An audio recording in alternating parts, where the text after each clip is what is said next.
Hola, hoy estamos acá con la doctora Natalia Reyes. Ella es neonatóloga del sector de neonatología del Hospital Joaquín Castellano. No, ella nos va a hablar de medicamentos y lactancia materna. Adelante, Nati. Bueno, gracias. Hola, buenas tardes, buenos días, buenas noches. Em, bueno, acá compartiendo un tema con ustedes, como es lactancia materna y medicamentos. Un poco agradecida por la oportunidad, porque por ahí buscar un tema o creer que sabemos todo es una oportunidad también para aprender, para revisar y para, digamos, también mejorar nuestra calidad de atención. Bueno, empezamos. Esta frasecita que había encontrado, una compatibilidad casi siempre posible. Em, Uno cuando es parte de nuestra práctica diaria, encontrarnos con estas, si se podrían llamar dificultades o oportunidades, cuando una mamá nos pregunta, estoy tomando esta pastilla, ¿le puedo dar la teta a su bebé? ¿Le puedo dar la teta a mi bebé? O cuando viene una mamá y me dice, ¿puede tomar esto? O porque viene una mamá y nos dice, le dejé dar el pecho porque estoy tomando la medicación para la vesícula. O cuando nos pasa en otras oportunidades, cuando ya la mamá viene con la lactancia suspendida porque su médico de cabecera le indicó, eh, digamos, suspender la lactancia. Y estas son oportunidades para aprender y también para pensar que no siempre lo sabemos todo y que a veces tenemos que buscar y aconsejar, o mejor dicho, no aconsejar, sino acompañar a la mamá. Siempre sabemos que el enemigo número uno de los enemigos, digamos, de la lactancia es el prospecto, porque en todos los prospectos que nosotros veamos van a decir suspender la lactancia o administrar con cuidado durante la lactancia. Y vamos a ver ahora en el transcurso de estas cosas que quiero compartir es que no siempre es cierto. Algunos datos como para saber, un 3% de los recién nacidos presentan malformaciones congénitas, y esta constituye la primera causa de mortalidad en los países desarrollados y la segunda causa en los países como Argentina, luego de la prematurez y el bajo peso. Parte de estas malformaciones se deben a medicamentos recibidos durante el embarazo. Por ejemplo, sabemos de que ahora ser mamá es una decisión de la mujer, que por ahí la mujer tiene otros logros antes de ser mamá o de asumir una maternidad. Entonces por ahí encontramos mamás de edades mayores a las que veíamos décadas, digamos, antes, y que por ahí ya tienen otro tipo de enfermedades, están polimedicadas, y a veces es una decisión que uno tiene que acompañar y asesorar, porque ahora ya no está la actitud del médico que impone, que manda, y que el paciente tiene que obedecer, digamos, sino ahora es como que nosotros acompañamos, aconsejamos y la decisión la tiene el paciente. La exposición a medicamentos eh, se ha aumentado en las mujeres de edad fértil, eh, digamos en las edades más jóvenes, tanto como las drogas de abuso, y en las edades mayores que ya hay otras patologías crónicas como la hipertensión, la diabetes, y es por eso que, bueno, que la maternidad también es como que se ha dejado para edades mayores. El 80% de las embarazadas recibe un promedio de 4 medicamentos diferentes, y se estima que un 90% recibe algún medicamento durante la lactancia. Y esto es hablando de un paracetamol, hablando de un descongestivo nasal, hablando de un medicamento para los vómitos, una ranitidina o algo para la hiperemesis, digamos, del embarazo. Entonces todo esto tenemos que tener en cuenta antes de empezar, digamos, a pensar en los medicamentos. Bueno, cuando uno hace un tratamiento farmacológico en la embarazada, eh, como anticipándonos a lo que va a ser la lactancia, plantea una situación terapéutica particular. ¿Por qué? Porque son dos los pacientes que reciben la medicación, tanto la madre, el embrión o el feto. Por ejemplo, cuando estos medicamentos afectan a edades más tempranas, digamos del embarazo, como es el primer trimestre, digamos que existe en el embrión, que son unas cuantas células por decir, Entonces ahí estas células, en estas células se aplica la ley del todo o nada, o reciben alguna afectación debido a que, digamos, van a tener malformaciones de órganos o de tejidos, órganos, o bien estas células multipotenciales tienen la capacidad de adaptarse y formar otros tejidos y órganos. Entonces, de esta manera se va a cumplir esa famosa ley del todo nada, que el niño puede tener o no una afectación en el periodo embrionario. O si se llega a otras edades, digamos, ya cuando se han formado los órganos, por ahí el bebé, si tiene algún efecto, digamos, de alguna medicación, puede nacer con retardo del crecimiento intrauterino o bien con alguna alteración motora. Por ejemplo, una de lo que había pasado hace décadas, no recuerdo bien el año, es la tragedia de la talidomida, que era un medicamento que recibía la embarazada para los vómitos, y que eran estos pacientes que tenían la tipo amputación de los miembros, que nacían sin brazos, sin miembros superiores o sin miembro inferior. Entonces eso se vio después con el correr de los tiempos. Y lo que tenemos que tener en cuenta, que cuando el bebé está en la panza, cuando la mamá está embarazada, la sangre, o sea, todo lo que recibe tanto nutricionalmente como de medicamentos, lo recibe por medio de la placenta. Y es la placenta, como es cuando el bebé ya está afuera, lo que nutre al feto o lo que nutre al recién nacido. Son barreras o membranas biológicas que aseguran el desarrollo y el crecimiento del neonato. Y bueno, esto es lo que yo más o menos, como para ir viendo qué es lo que pasaba con la embarazada. Y como siempre uno, no hay que cansarnos o no hay que cansarnos de repetir que, y esto nosotros lo tenemos que saber como, bueno, no sé, la gente que está haciendo el curso, hay gente que forma parte del equipo de salud, y que nosotros tenemos que saber las recomendaciones de la OMS, que recomienda un amamantamiento exclusivo hasta los 6 meses y luego hasta los 2 años con incorporación de alimentos complementarios. Que hace también la lactancia, contribuye al vínculo madre-hijo, y de esta manera una de las cosas más importantes que debemos recalcar y que debemos practicar, y si no lo hicimos, empezar a hacerlo y tratar de ser constante, es la hora de oro, que es, la hora de oro es lograr que el bebé se alimente con el pecho de la mamá dentro de la primera hora de vida, debido a que es un periodo fisiológico y debido a que es importante no solamente para la mamá y el bebé, sino para toda la vida de este paciente. Es lograr, una vez que el bebé nace, se pone en marcha una serie de mecanismos humorales, hormonales, endocrinos, y lograr que el bebé se prenda en ese periodo fisiológico es lo mejor que nosotros le podemos legar, algo, digamos, beneficiar al bebé y a la mamá. Otra cosa también favorecer la inmunidad por medio de todas las sustancias que están presentes en la leche de la mamá, como la lactoferrina, que tiene propiedades antiinfecciosas, la inmunoglobulina secretora, que también protege todas las mucosas del intestino del bebé, los prebióticos, que son sustancias que a su vez eliminan a los prebióticos. Sabemos que la leche materna es un tejido vivo que también tiene bacterias. Antes quizás no lo tomábamos como en cuenta, pero es un tejido vivo porque tiene bacterias que a su vez forman parte van al intestino del bebé y forman parte de la microbiota, que es una serie de microorganismos que conviven con nosotros y logramos un equilibrio fisiológico, y a su vez también macro y micronutrientes.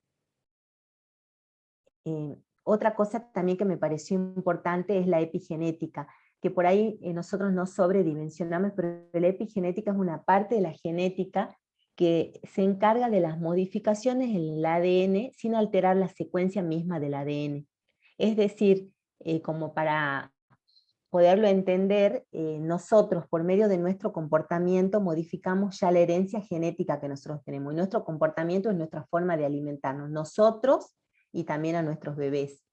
Es decir, nosotros nacemos con el gen de la obesidad, con el gen de la diabetes, del síndrome metabólico, y nosotros alimentando a nuestro bebé, cuidándonos durante el embarazo, acá no lo puse, pero uno siempre habla de los primeros 1000 días que son importantes, que es desde la concepción del embarazo hasta que el chico cumple los 2 años de edad.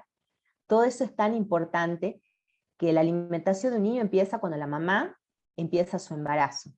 Y de ahí nosotros le podamos dar, digamos, modificar la genética. Si nosotros tenemos los genes de la diabetes, de la obesidad, del síndrome metabólico, del asma, del cáncer de mama, a través de una buena alimentación, de un buen estilo de vida, retrasamos o impedimos que se, digamos, que se haga en nosotros o se produzca esta enfermedad.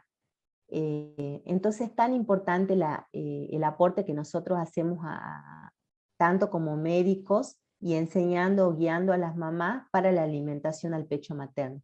También disminuye la lactancia, el riesgo de celiaquías, alergias, diarrea, neumonía, otitis. Y otra cosa que por ahí leí que también me pareció importante es de que hay una evidencia de que la leche humana contiene células madre. Es decir, que el bebé ingiriendo la leche, estas células multipotenciales que pasan a través de, o sea, una vez que el bebé ingiere la leche de la mamá, pasan a través del intestino y pueden viajar al sistema nervioso central y producir beneficios en el neurodesarrollo. No leí acerca de un beneficio reparativo, pero yo creo que más adelante se va a descubrir de que este tipo de células TOTI multipotenciales pueden como suplantar a las otras funciones de células del sistema nervioso central. Entonces por ahí decimos que los beneficios de la leche humana no solamente son del niño amamantado, es de toda la sociedad, del medio ambiente, y se puede extender hasta 3 generaciones posteriores a él a través de la epigenética. Otra cosa como para ver la anatomía y fisiología de la lactancia, como para saber, y también porque hay medicamentos que actúan a estos niveles. Acá tenemos, no me sale bien la flechita, que está la mama y está formado por unas células que se llaman alvéolos, que son los que producen la leche y están rodeadas por células mioepiteliales que se llamarían una unidad contráctil. Estas células, junto con el estroma, que es de tejido conectivo y de tejido adiposo, forman parte, digamos, de la mama. Y todo este tejido contráctil y esta mama, que se la podría llamar como una estructura, tiene una estructura de túbulo alveolar, porque después los alvéolos que producen la leche, es, digamos, a través de las células mioepiteliales depositada todo esto que son los ductos alveolares, están bajo influencia de estas hormonas, que son la oxitocina y la prolactina. Estas hormonas son importantes porque están presentes, forman parte del eje hipotálamo hipofisario. Estas hormonas entran en juego apenas nace el bebé, apenas nosotros lo ponemos en contacto con la mamá, existe esta hormona que es la oxitocina, que no solamente la oxitocina sirve para la eyección de leche, porque actúa acá en los alvéolos, en unas células mioepiteliales, donde hace que se contraigan y ayudan al vaciamiento o la eyección de leche. También la oxitocina se la llama como la hormona del amor. ¿Por qué? Porque rige la serie de comportamientos de la mamá con respecto a su bebé, empezando por el apego o la conducta instintiva materna. Y otra hormona que también es importante es la prolactina. La prolactina es una hormona que ayuda al desarrollo mamario y que empieza a aumentar luego de que se expulsa la placenta. Y estas dos hormonas participan o sea, son secretadas y reguladas por el eje hipotálamo hipofisario. Por ejemplo, tenemos que la prolactina, digamos, es inhibida por ciertas sustancias como los agonistas dopaminérgicos, como en el caso de la carbegolina. La carbegolina es una droga que se usa cuando uno quiere suspender o anular la lactancia en el caso de que haya una mamá, qué sé yo, con un diagnóstico de HIV que por el momento, digamos, está contraindicada la lactancia. Entonces lo que le dan a la mamá es la carbegolina, que es un agonista dopaminérgico que actúa a este nivel inhibiendo la producción de prolactina y por lo tanto la secreción láctea. De la misma manera como inhibimos a la prolactina con la carbegolina, que es un agonista dopaminérgico, también tenemos, por ejemplo, en el caso de los galactogos, que a veces usamos para las mamás que tienen problemas, que tienen bebés enfermos y quieren volver a amamantar, que ha disminuido la producción de leche, como que se usan los galactogos como la metoclopramida o la domperidona, que son antagonistas dopaminérgicos que ayudan a la secreción de prolactina, obviamente con estimulación, no es indicada para todas las mamás, pero por lo menos para saber que hay drogas que pueden actuar a este nivel. Y algunos conceptos farmacológicos que por ahí conocerlo, porque por ahí nosotros decimos medicamento, droga. Por ejemplo, el medicamento, por ahí nosotros hablamos como una sustancia de uso terapéutico. La droga es el metabolito activo de esta sustancia. Por ejemplo, si usamos el termofren, la droga es el paracetamol. También usamos la palabra droga para las drogas de abuso, como la cocaína, por ejemplo. Después hay que familiarizarnos, por ahí no sé si nos vamos a acordar de todo esto, pero sí nos sirve por cuando nosotros leemos un prospecto, o tanto en nuestra vida diaria como agente de salud, lo que es la farmacocinética. La farmacocinética son los procesos que sufre la droga cuando pasa por el organismo. Desde el momento que la tomamos por vía oral, por vía parenteral, ya sea un inyectable, una aplicación endovenosa, que es la absorción, la distribución, el metabolismo y la excreción. La excreción es cómo se elimina por nivel renal, se elimina por vía enteral. La farmacodinamia es la acción que el fármaco produce en el organismo. Otro concepto farmacológico que por ahí debemos entender es lo que es el pico tiempo máximo. ¿Qué significa esto? Es el tiempo necesario de la droga para alcanzar su concentración máxima en sangre. Esto por ahí nosotros lo vamos a trasladar después, digamos, a la forma de administrar o de ver los medicamentos.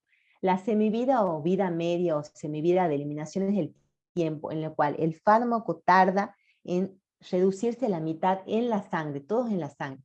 Y el RIT, que por ahí no lo vamos a saber, es el rango de dosis en el lactante, que es como nosotros podemos encontrar estos términos, el RIT, por ejemplo, en trabajos científicos, que dice que un medicamento es seguro cuando la dosis recibida es inferior al 10% de la dosis habitual que tolere recomendada de ese medicamento. Qué sé yo, si el ibuprofeno es 20 miligramos kilo día, obviamente que para saber el RIT tenemos que dosar la droga en la leche, entonces sería un medicamento seguro cuando es inferior al 10% de la dosis habitual.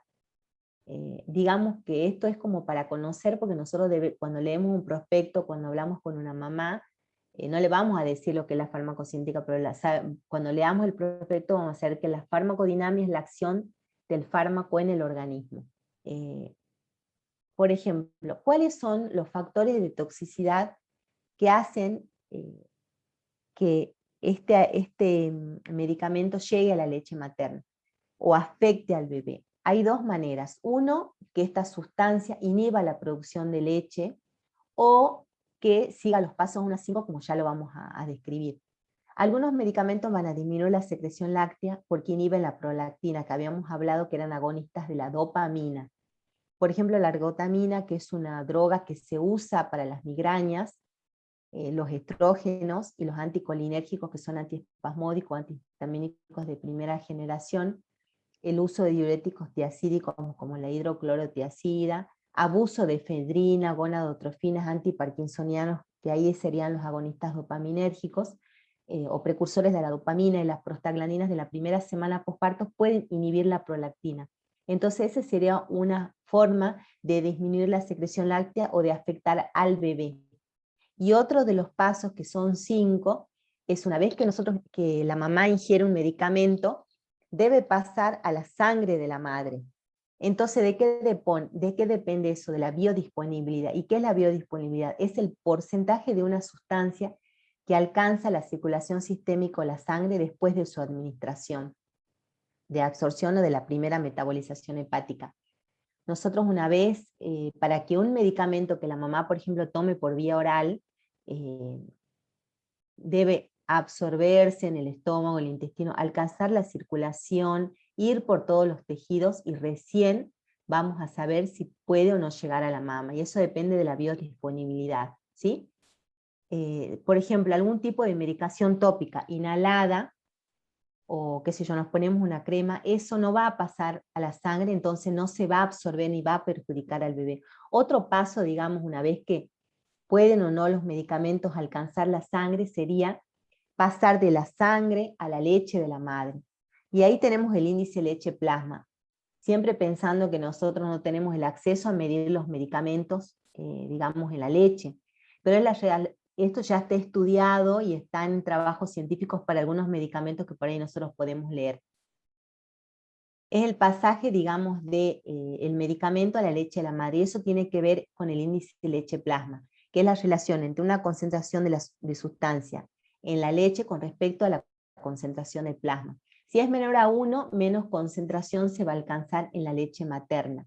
Y esto está comprobado, por ejemplo, algunos AINES significa antiinflamatorios no esteroides como el paracetamol, el ibuprofeno, tienen una relación leche-plasma ya estudiada por debajo de 0,25 y son compatibles con la lactancia. Igual que los beta-lactámicos son los antibióticos, la penicilina, corticoides e hipotensores son compatibles con la lactancia. Este, digamos, índice de relación entre la concentración en la leche y en el plasma, ¿de qué va a depender? De la fijación a proteínas plasmáticas. Hay fármacos o medicamentos que tienen mayor fijación a proteínas plasmáticas. Por ejemplo, se entiende que cuando nosotros se absorbe un medicamento y pasa a la sangre y tiene mayor afinidad a proteínas plasmáticas, por ejemplo del 80%, tiene mayor dificultad en pasar a la leche. ¿Por qué? Porque si este medicamento está en el plasma unido a proteínas plasmáticas, va a tener menos droga libre en la sangre, entonces por lo tanto va a pasar menor cantidad a la leche materna. Por ejemplo, acá dice que los antidepresivos, diclofenac y la eritromicina, el haloperidol y midazolam, tienen mucha unión a proteínas, por tanto hay menos fracción libre en el plasma y de esta manera no pasan, digamos, a la leche materna porque hay una menor concentración libre en el plasma. Por ejemplo, hay unos antibióticos que son las sulfas, que dice que, por ejemplo, cuando hay un bebé con una hiperbilirrubinemia y nosotros usamos esa medicación, tiene gran afinidad por la albúmina y a su vez hace que la bilirrubina, digamos, deje de unirse a la albúmina porque tiene mayor afinidad a la sulfa, entonces haya riesgo de una hiperbilirrubinemia o de un daño neurológico a los bebés y con una producción de un kernicterus. Entonces, a eso, mamá, que por ahí nosotros le damos sulfa, pasa la leche materna y desplaza la bilirrubina de la albúmina, entonces hay mayor riesgo de que ese bebé haga una hiperbilirrubinemia grave. Por eso nosotros siempre tenemos que preguntar qué medicación toma la mamá para ir viendo y leer. Otra causa también que tiene que ver con el pasaje digamos, de la sangre a la leche de la mamá es el peso molecular. Mayor a 780 Daltons, apenas pasan a la leche materna por la vía intercelular. Por ejemplo, macromoléculas de los contrastes radiológicos, hormonas, interferón, también como la insulina, no pasan a la leche materna, por tanto, porque son moléculas grandes, y si pasan son degradadas en el estómago del bebé, por lo tanto no tiene acción. Por ejemplo, una mamá que usa insulina, el bebé se puede alimentar tranquilamente porque no tenemos riesgo de hipoglucemia. Porque si pasa, porque es una molécula de gran tamaño, pasa poco y a su vez es destruida en el intestino del bebé, ¿sí? Otra causa, por ejemplo, que hace que pase o que haya una sustancia que pase de la sangre a la leche de la mamá es la liposolubilidad. Mayor liposolubilidad, más paso a la leche materna por transporte activo transcelular, debido a que la mama es un tejido, o sea, la glándula mamaria con gran cantidad de tejido adiposo, entonces todas las sustancias mayor liposolubles pasan en mayor cantidad al tejido mamario y por ende hay mayor concentración en la leche materna. Y otras características como por ejemplo el pH o la ionización del plasma más alcalino que la leche materna, entonces hay medicamentos básicos que pasan mejor a la leche materna y ahí se ionizan. Muy bien, ahora no me acuerdo un ejemplo, pero todas estas cosas nosotros tenemos que tener en cuenta. Una vez que ya está en la leche de la madre, tiene que persistir dentro de la leche de la madre en concentraciones significativas para que el bebé las pueda ingerir en el caso de que le afecte. Pico tiempo máximo. Es el tiempo necesario para alcanzar una concentración máxima después de que se administre un medicamento. Por ejemplo, si el medicamento afecta al bebé, hay que evitar dar el pecho en ese horario. Por ejemplo, si el tiempo máximo de absorción, por ejemplo, de una medicación, por ejemplo, que afecte al bebé, como son algunos, digamos, en el caso de alguna medicación, digamos, para la parte de las patologías psiquiátricas de la mamá, si nosotros tenemos dudas, debemos de evitar dar el pecho en esos horarios. Y el tiempo medio de vida es el tiempo que tarda una concentración plasmática en reducirse a la mitad. Cuanto más corto, más rápido se elimina. O sea que por ahí nosotros si damos el bebé a 2 horas y ese medicamento tiene una vida media de 2 horas, quizás no va a afectar, no va a pasar a la leche. Otra de las cosas es pasar, una vez que pasó a la leche, que el bebé la incorporó, tomó la leche, esos medicamentos tienen que pasar a la sangre del bebé. Entonces esa forma de administración, la única forma de administración es parenteral. En el caso de que la mamá tome medicación parenteral, o sea, la parenteral es una droga o una forma de aplicación de una droga que salta la absorción oral, o sea, parenteral sería algo endovenoso, algo sublingual que sortea el primer paso, digamos, hepático y va directamente a la circulación. Entonces esos medicamentos no van a pasar, digamos, van a tener una biodisponibilidad oral nula. Aunque estuviesen en leche materna en concentraciones mínimas, el intestino no lo va a absorber. Por ejemplo, las inmunoglobulinas, las vacunas, las hormonas, algunos aminoglucósidos. Entonces es importante por ahí conocer, porque por ahí uno, digamos, hay gente que ya está estudiando esto, que ya, por ejemplo, en las vacunas ya vienen que no contraindican la lactancia, en la aplicación de algunas hormonas no, las inmunoglobulinas tampoco. De ahí ser una sustancia tóxica para el lactante.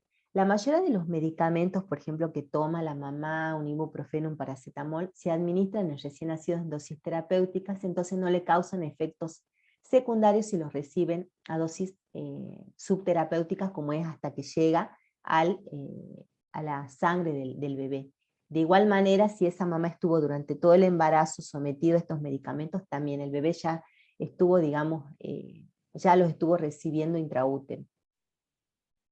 Entonces, ¿cuáles son los fármacos que mayor concentración van a tener en leche? Los más liposolubles, los de menor volumen de distribución, los que tienen baja unión a proteínas porque van a estar en concentración libre en el plasma, y los de mayor vida media. O sea, por ejemplo, un ejemplo de los de vida media, que es el tiempo que un fármaco se reduce en sangre a la mitad, por ejemplo, sería en el caso del diazepam, que tiene una vida media de 50 horas en eliminarlo. Entonces, por ahí el diazepam sería, digamos, de contraindicación durante la lactancia. O sea, elegir otra benzodiazepina diferente para administrar a la mamá que por ahí las necesita. Hay algunas clasificaciones que nosotros debemos conocer, como para saber, quizás no son las que más se usan, pero por ejemplo están los niveles de riesgos para el lactante, que son de la OMS, que habla del el nivel 1, el 2, el 3, el 4 y el 5. El nivel 1 es compatible con la lactancia casi en todas las clasificaciones. El nivel 2 es compatible con la lactancia, pero hay que vigilar por algunos efectos colaterales. La 3 es evitar si es posible y vigilar al lactante porque si hay efectos colaterales, digamos, está comprobado. La 4, evitar si es posible porque puede inhibir la lactancia y serían los agonistas dopaminérgicos. Y la 5, evitar su uso. Quizás no es la más usada esta clasificación. Y después tenemos la más práctica, que es por colores, que si ustedes ponen esta página, es una página que está creada por un doctor, que es el doctor Paricio, Antonio Paricio, que es una página española, que por ejemplo tiene medicamentos, o sea, nosotros ponemos, googleamos y nos sale un lugar para completar, y hay color verde, ahora ya lo vamos a ver, acá está, verde, naranja, naranja más oscuro y digamos rojo. Esto es una página muy actual, habla de la parte farmacocinética, farmacodinámica, habla del peso molecular, habla de la biodisponibilidad, de la vida media, cita trabajo y cita autores de trabajo, o sea que nosotros podemos leerlo y hablar con fundamentos, Y es una página que se renueva se renueva a lo sumo cada 3 o 4 meses, o sea que está actualizada. Por ejemplo, cuando nosotros vemos un medicamento y dice riesgo muy bajo, que dice que es una sustancia que tiene una gran seguridad para la lactancia y el lactante, es un producto seguro, compatible, y por haber información suficiente publicado, por tener más de una de las siguientes características, que no hay una toxicidad, que se usa en neonatos y lactantes sin efectos secundarios, que es un consumo habitual, y es una farmacocinética muy favorable, puede tomarse con un amplio margen de seguridad. Yo por ahí digo el paracetamol, por ejemplo, en la mamá, obviamente a dosis terapéutica. Después tenemos el naranja, que es un riesgo bajo, que es una sustancia que se etiqueta cuando se considera que su uso podría llegar a provocar efectos adversos muy leves sobre la lactancia, o bien se han comunicado los mismos, o no hay datos publicados, digamos, información científica adecuada, comprobada, digamos. Pero algunas características físico-químicas o de absorción farmacocinéticas hacen que sea poco probable la aparición de efectos adversos. O sea que es un producto bastante seguro y probablemente compatible. Nada más que hay que fijarnos las dosis, los horarios, el tiempo de administración, la edad del lactante, y también realizar un seguimiento a la mamá y al bebé. Otro sería el riesgo alto. Nosotros lo vemos con colores y lo vamos a ver, digamos, también, que te dice que son de riesgos altos aquellos que podrían provocar efectos adversos moderados o graves sobre la lactancia y el lactante. O bien se han comunicado los mismos, pero las características físico-químicas o farmacocinéticas hacen probable la aparición, poco probable, o hacen probable la aparición de estos efectos. Entonces, es un producto poco seguro, difícil de compatibilizar, y hay que ver siempre el riesgo-beneficio, analizar para qué lo necesita la mamá y analizar la lactancia. Entonces este es un riesgo alto, se aconsejaría que por ahí se interrumpa la lactancia por un tiempo necesario hasta ver. Y el riesgo muy alto es que directamente está contraindicada este producto durante la lactancia. ¿Por qué? Porque hay datos publicados que es alta probabilidad de ser tóxica para el lactante o perjudicial para la lactancia porque inhibe la misma.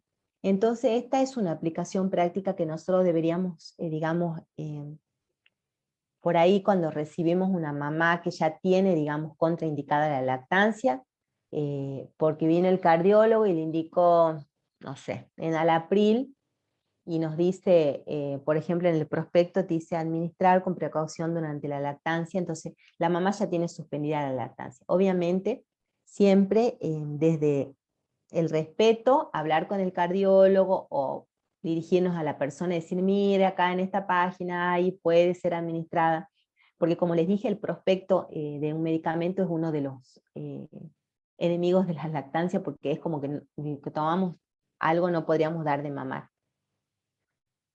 Hay otra clasificación de la Asociación Americana de Pediatría donde nombra las drogas que están contraindicadas durante la lactancia. Por ejemplo, la ergotamina, que es la que habíamos dicho que se usa, digamos, para las migrañas, que dar vómitos, diarreas, convulsiones, disminuye la producción de leche en este caso. El litio, que es una droga que antes se la administraba, ahora para la depresión. La fenidiona, que es un anticoagulante que produce alteraciones de la coagulación en los bebés. Los antineoplásicos que dan, no me puedo acordar si es la ciclosporina en este momento. La bromocriptina, que es la que inhibe la lactancia, que en este caso creo que se usa para el Parkinson, que sería un agonista dopaminérgico, o sea que simula la acción de la dopamina, y las drogas de abuso. Que por ahí me pareció interesante como hablar un poco de las drogas de abuso, porque es algo que nos estamos empezando, o no es que ahora es más frecuente, quizás siempre ha sido, pero por ahí nos tenemos que familiarizar un poco con esta problemática social, digamos, básicamente con 4 drogas, que serían la cocaína, la marihuana, el alcohol y la nicotina. Como para grandes rasgos, cuando vemos, por ejemplo, alguien que está como comprobado que usa cocaína o marihuana en sus varias formas, se contraindica la lactancia. Está contraindicada la lactancia en las mamás que consumen cocaína y marihuana. ¿Por qué? Porque la cocaína se excreta en leche materna en cantidades elevadas y sus metabolitos pueden estar en la orina del lactante, o sea que ya se absorbió, ya se excretó hasta 60 horas después de la última vez que tomó pecho, digamos. Otra forma, digamos, de usar la cocaína es cuando se inhala humo de cocaína, el crack. Los síntomas en el neonato que van a ser irritabilidad, chicos hiperreflécticos, temblorosos, con succión excesiva, llanto estridente, hiperalerta.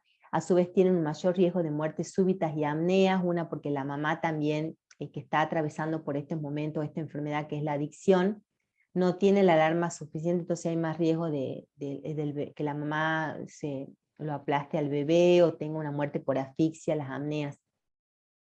O sea, tenemos la forma del crack, que es la cocaína inhalada, el clorhidrato de cocaína, que también tiene una aspiración nasal y otra forma también endovenosa, y otra droga que también es frecuente, el Paco pasta base, que es una droga callejera de bajo costo, digamos, es como lo más barato que pueden conseguir, que es todo lo que es residuo de la cocaína se la mezcla con vidrio y virulana molido y se la procesa con queroseno, ácido sulfúrico, cloroformo.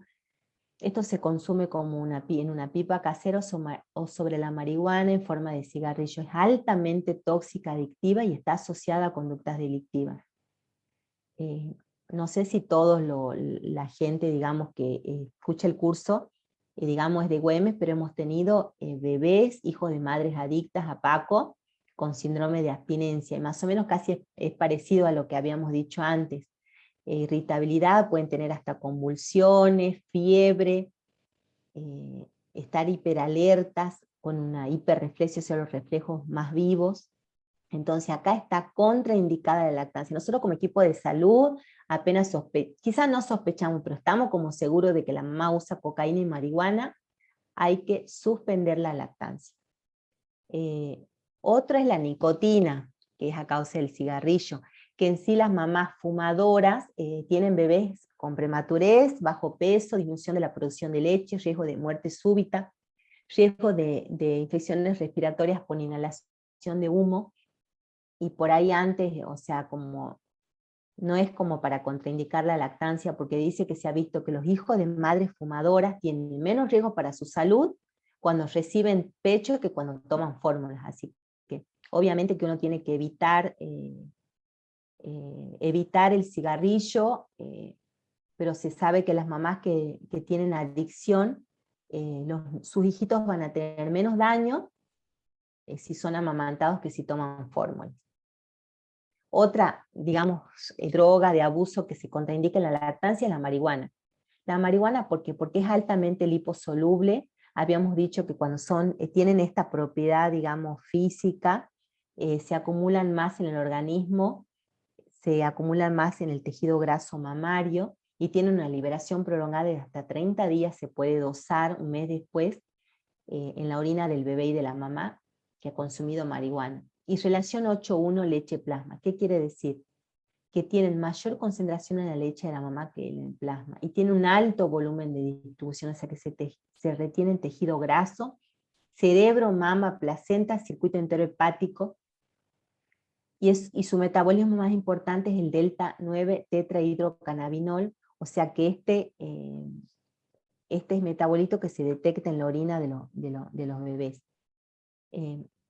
A su vez, este consumo prolongado de marihuana va a afectar directamente al bebé porque va a ser neurotóxico a nivel del sistema nervioso central, afecta, o sea, tiene un receptor directamente relacionado con la cognición, con la memoria, con la actividad locomotora, endocrina, y puede producir daño neurológico en los hijos de mamás adictas a marihuana y alteraciones en el desarrollo motor del primer año de vida cuando fue un consumo postparto. También reduce la síntesis de prolactina, por lo tanto disminuye la secreción de leche. ¿Y qué hace también? Altera los cromosomas, la ovulación, los espermatozoides, pueden dar malformaciones en futuros bebés de la mamá. El alcohol es otra droga, digamos, no hay una dosis segura del alcohol, que también uno tiene que contraindicar la lactancia. ¿Por qué? Porque no es una copita, un vasito, no hay una dosis segura. Los niveles que hay en la leche humana son paralelos del alcohol en la sangre materna, o sea que si la mamá tiene efecto del alcohol, está mareado, lo mismo le está dando a su bebé por la leche materna. ¿Cuáles son los síntomas en el recién nacido? Deterioro del sensorio, alteración del patrón sueño-vigilia, hipotermia, hipoglucemia. Cuando son sometidos al alcoholismo crónico de la mamá, nacen y tienen un síndrome de abstinencia neonatal que también es como parecido a lo otro. Irritabilidad, temblores, hiperreflexia, mioclonías, trastornos de tono muscular en más o en menos, vómitos, diarrea, rechazo del alimento, convulsiones.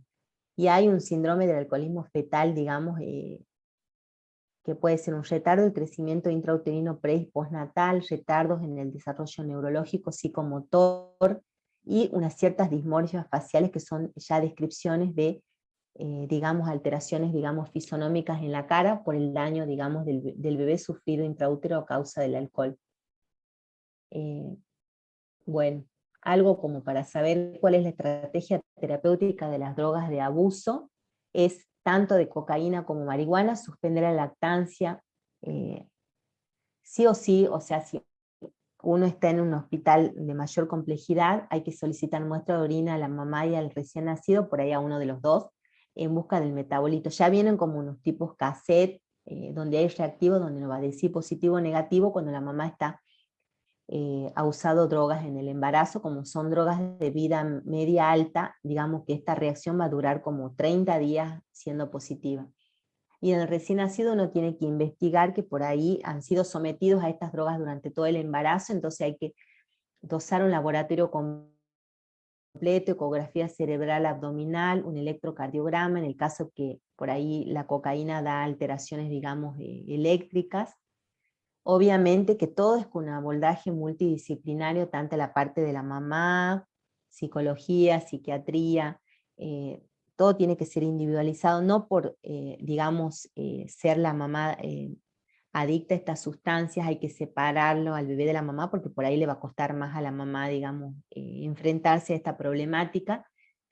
Hay que realizar una internación conjunta y hay que hacer un seguimiento ambulatorio en el caso que la mamá se pueda ir con el bebé, pero tiene que ser un abordaje multidisciplinario. Hay otras como misceláneas, digamos, por ejemplo, cuando la mamá tiene que hacerse un estudio y dice en suspensión transitoria, suspender la lactancia. Por ejemplo, si van a hacer estudio con el yodo 131-125, hay que interrumpir la lactancia 3 semanas porque son compuestos radioactivos. En el caso del sodio radiactivo, 96 horas, del galio 3 semanas, del tecnesio 99, 24 horas.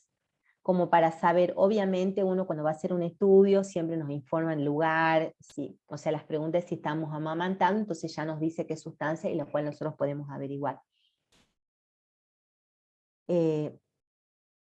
Acá como había puesto cuáles son las consultas frecuentes en la práctica diaria, cuando nosotros ya sabemos lo que son las drogas, sabemos que la mayoría son compatibles, sabemos de que son pocas las drogas que nosotros vamos a tener que contraindicar la lactancia, para que nosotros sepamos durante el puerperio, cuando hay que realizar la analgesia, obviamente que son la mayoría de mamás que han tenido una cirugía como la cesárea, habla de la morfina, la codeína y el tramadol, son drogas de nivel de riesgo 1, pero hay que evitar su uso repetido crónico.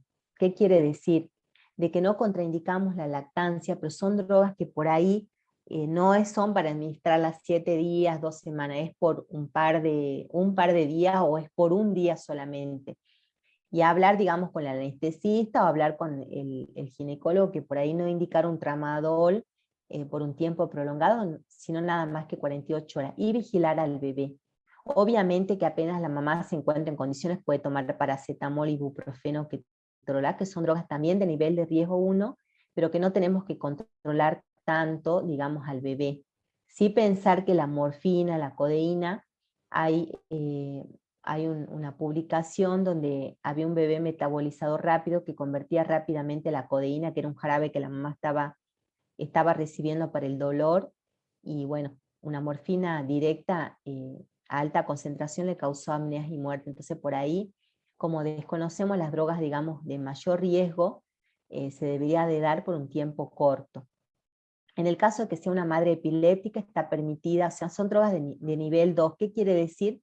Que se deben administrar, están permitidas en la lactancia, pero hay que vigilar a la mamá y al bebé.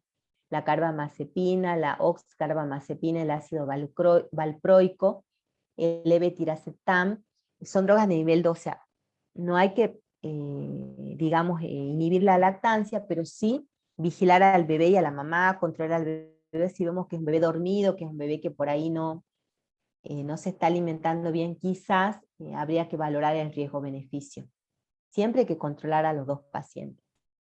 En el caso de las madres con enfermedades autoinmunes como la esclerosis múltiple, el interferón que también se administra en esta enfermedad tiene una baja excreción por leche materna, o sea que no está contraindicada. De la misma manera, la metilprednisolona, o la mesalacina, o la hidroxicloroquina, no hay efectos adversos en el lactante.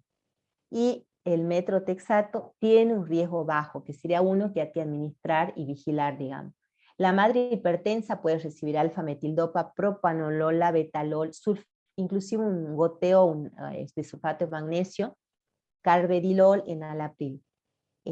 Está contraindicado el atenolol y la amiodarona, ¿por qué? Porque producen cianosis, bradicardia, hipotermia y hipotensión en el recién nacido. Entonces son por ahí poquitas las cosas que nos tenemos que acordar, y siempre preguntar, leer, averiguar y no suspender en la primera instancia. En una madre hipertiroidea se usa una droga que es el metimazol, que tiene baja excreción en lactancia materna, y hay que monitorear el perfil tiroideo cuando se recibe en dosis alta en los bebés. Otra droga que se usa, que es el propiltiuracilo, que es un nivel 1, o sea que es de bajo. No así otras medicaciones de la madre hipertiroidea, como es el yodo radiactivo, que digamos que ahí también se tendría que como que suspender la lactancia. La madre hipotiroidea, la levotiroxina es compatible con la lactancia. La madre diabética está permitida la metformina porque da un bajo riesgo de hipoglucemia, se excreta poco. La insulina también es un bajo riesgo porque habíamos hablado que es una molécula, tiene un gran peso molecular. Y hay otro tipo de mecanismo por el cual la lactogénesis está como retrasada en las madres diabéticas, o sea que cuando uno tiene una madre diabética también tiene que monitorizar la lactancia materna. Por ejemplo, estudios bajo sedación, propofol, lidocaína, que por ejemplo las mamás que tienen que hacerse una endoscopía y por ahí les suspenden la lactancia, no se contraindica y no se suspende. Las consultas estéticas, el alisado de cabello y productos con formaldehído y glutaldehído están, digamos que, contraindicados porque tienen capacidad mutagénica y son cancerígenos. Lo que hablamos es del formol. Botox y ácido hialurónico es un riesgo bajo, así que por ahí lo pueden usar las mamás sin problema. Procedimiento de radiofrecuencia láser de baja intensidad y criolipólisis en zonas distantes al pecho materno también son de bajo riesgo. Madre con tratamiento con psicofármacos, antidepresivos, paroxetina, sertralina nivel 2, se prefieren en la lactancia. Lo que no se recomienda es la fluoxetina, el litio, la olanzapina y la mirtazapina. Habíamos hablado de los ansiolíticos. No está contraindicado ni el lorazepam ni el clonazepam, son nivel 2, o sea, se pueden administrar siempre controlando a la mamá y al bebé cómo está amamantando. Lo que no recomendamos es el diazepam porque tiene una vida media larga. En el caso de infecciones maternas, penicilina, piperacinosa, la mayoría están permitidos durante la lactancia. No así la sulfa, porque habíamos dicho que tiene gran afinidad a proteínas y se une a las proteínas en el caso de que sea un bebé con hiperbilirrubinemia y desplaza la bilirrubina que está libre en el plasma, entonces aumenta su fracción tóxica para el recién nacido. El metronidazol también está permitido. El estudio con contraste radiológico también, no radiactivos obviamente, como el gadolinio, y también los contrastes iodados también está permitido y no contraindicar la lactancia materna. Otras sustancias, digamos, que es importante saber son los galactogogos, que son sustancias que aumentan la producción de leche. Esto por ahí está indicado en el caso de, no está indicado siempre, por ejemplo, las mamás de bebés prematuros, de bebés muy enfermos, que por ahí han tenido suficientemente leche y bajan la producción y los bebés ya están en condiciones de amamantar. Hay que siempre evaluar los antecedentes maternos, si el bebé se prende, porque siempre esto tiene que estar acompañado de la prendida al pecho de la mamá. Entonces cuando por ahí ya el bebé ya está como en prealta, es una madre adoptiva, una madre que tuvo cirugía mamaria, que estuvo muy estresada, entonces siempre, o sea, se debe analizar para que estas mamás puedan recibir, tenemos dos drogas, que una es la metoclopramida y la otra es la domperidona. ¿Qué quiere decir galactogos? Que favorecen la secreción láctea. La metoclopramida es más usada en Estados Unidos, nosotros, o acá en nuestro ambiente, se prefiere la domperidona. La metoclopramida tiene más efectos extrapiramidales, pasa mayor porcentaje a la leche, entonces se da de 10 miligramos cada 8 horas por 7 a 14 días. A veces se llega a usar porque no se consigue, digamos, la domperidona. La domperidona es más segura, más eficaz, menos pasaje a la leche, menos efectos adversos, no hay tanta toxicidad ni para la madre ni para el bebé, y no hay tiempo estipulado para su uso. Esto es como para saber qué son los galactogogos y qué sustancias nosotros podemos usar para favorecer la producción de la leche de la mamá. En el caso de que haya ciertas problemáticas, como habíamos hablado acá de los ejemplo, mamá de bebés prematuros. Siempre hay que monitorizar a la mamá y monitorizar al bebé. Por ahí la mamá tenemos que hacer el electrocardiograma. O sea que son drogas que no hay que prescribirlas, sino que hay que prescribirlas y controlarlas. Y hacer un seguimiento, digamos, frecuente. Antes que eso, por ahí parece como mucha información, pero son cosas que por ahí nosotros nos tenemos que familiarizar cuando trabajamos en esto, y que siempre por ahí tenemos que estar leyendo qué era el volumen, qué era la biodisponibilidad, qué era la vida media, porque nosotros por ahí, en el caso de medio, qué era la vida media, qué era el peso molecular, entonces por ahí nos obliga a leer, y leer y saber también nos ayuda a entender las publicaciones, o a leer, en el caso de esta página que tienen que tener ustedes en cuenta, que es la de lactancia. Ahí explica todo, la vida media, explican los estudios, entonces es importante por ahí que nosotros empecemos como agentes de salud a manejarnos con más conocimiento, y a su vez esto va a mejorar nuestra calidad de atención al paciente. Quería también compartir una consulta que había recibido hace tiempo. Estoy autorizada por Gaby. Gaby tiene 36 años, es una enfermera, no voy a contar el desenlace, pero bueno, justo ella me pidió una receta y yo le empecé a preguntar. Es una enfermera que tuvo una bebé hace como, creo que tiene 1 año y 9 meses, una cosa así. Una bebé prematura tardía que estuvo internada, y bueno, ya está de alta, pero ella me contó que todo, yo usé las palabras que ella me pasó. Tiene diagnóstico de la artritis reumatoidea a los 19 años de edad. Dice que al embarazarme me suspendieron el tratamiento, cual debía retomar cuando mi bebé cumpliera los 3 meses. Como me sentía en perfecto estado, lo prolongué hasta un nuevo control con el reumatólogo, y en ese tiempo mi bebé tenía 9 meses. El doctor me dijo que suspendiera la lactancia para volver a iniciar mi tratamiento. A pesar de que soy consciente de que mi niña ya es grande, no quiero dejar de dar el pecho hasta los 2 años. Así que no volví al reumatólogo hace más de 6 meses porque sé que me dirá. Hoy mi niña tiene 1 año y 9 meses. Bueno, hablando con Gaby, no les voy a contar si hablamos con el reumatólogo o no, pero por ejemplo, la receta que yo le hice a Gaby es la de la hidroxicloroquina, que ahora se las voy a poner. 3 drogas recibí ella. Corticoides, que es la prednisona B, creo que es metilprednisona, metrotexato y hidroxicloroquina. Yo puse la hidroxicloroquina, es verde, o sea, tiene un riesgo muy bajo, es segura, compatible y mínimo riesgo para la lactancia y el lactante. O sea que es una droga que dice que se excreta en leche materna en cantidades pequeñas, o sea que es inferior a la dosis utilizada en lactante, o sea que el bebé la puede recibir. Es la única que estaba tomando ella porque, bueno, es la que le aconsejó él. Gaby está asintomática, está en un buen estado de salud, pero si ella tuviera como en su etapa, digamos, aguda, o una recaída de su enfermedad, que es la artritis reumatoidea, que ella ya tiene como deformaciones en las manos, capaz que no va, o capaz que no la recibe porque ella está convencida que quiere amamantar a su bebé, porque bueno, estuvo muy, muy enferma. Por ejemplo, el metrotexate es nivel, digamos, naranja, o sea, tiene un riesgo bajo, es bastante seguro, probablemente compatible, riesgo leve o poco probable. Y acá dice, acá dice, es un antimetabolito, antineoplásico, acá la excreción en leche materna es muy escasa. ¿Por qué? Porque tiene un elevado volumen de distribución, y quizá no se distribuye en un tejido graso como es la mama. Entonces es muy insoluble en líquidos con pH fisiológico como es la mama.